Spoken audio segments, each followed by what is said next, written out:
દહેગામ ચંદન ચોક વિસ્તારમાં ચોરીનો ભેદ ઉકેલવા ડોગ સ્ક્વોડની મદદ લેવાઈ. પોલીસે શંકમદોની તપાસનો દોર આરંભ્યો છે. ગાંધીનગર જિલ્લાના દહેગામ સેના વડ વિસ્તારમાં આવેલા ચંદન ચોક ખાતે રહેતા મીનાબેન અરુણભાઈ પ્રવીણભાઈ મંગળદાસ પરમાર, તેમના ભાઈ કૌશિશભાઈ મંગળદાસ પરમાર 4 માસ પહેલા તારીખ 2/2/2025ના રોજ લગ્ન પ્રસંગે મકાને તાળું મારી અમદાવાદ ગયા. તે દરમિયાન રાત્રે કોઈ અજાણ્યા જાણભેદુ મકાનમાં ઘૂસી જઈ 10 થી 11 જેટલા સોના ચાંદીના દાગીના, રોકડ રકમ, તિજોરી, કબાટ તોડી અને ચોરી કરી તસ્કરો ફરાર થઈ ગયા હતા. ફરિયાદી બીજે દિવસે પરત આવેલ ત્યારે ઘરમાં જોતા ઘરવખરી સામાન વેરવિખેર જોવા મળતા પોલીસને જાણ કરેલ. પોલીસ આવી તપાસ હાથ ધરી સીસીટીવી ફૂટેજ લીધા. પોલીસે 4 માસથી ગુપ્ત રાહે તપાસ હાથ ધરી ત્યારે અમદાવાદ સોના ચાંદી બજારમાં શંકમદ ચોરી કરેલ દાગીના વેચવા ગયો હતો.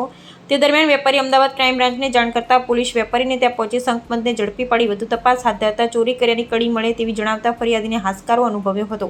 ત્યારબાદ તારીખ 2/6/2025ના રોજ ગાંધીનગરથી દહેગામ ખાતે ડોગ સ્ક્વોડ અને ફિંગરપ્રિન્ટનાઓ તપાસ કરવામાં આવેલ હતી, જેની પ્રાપ્ત માહિતી મેળવી હતી.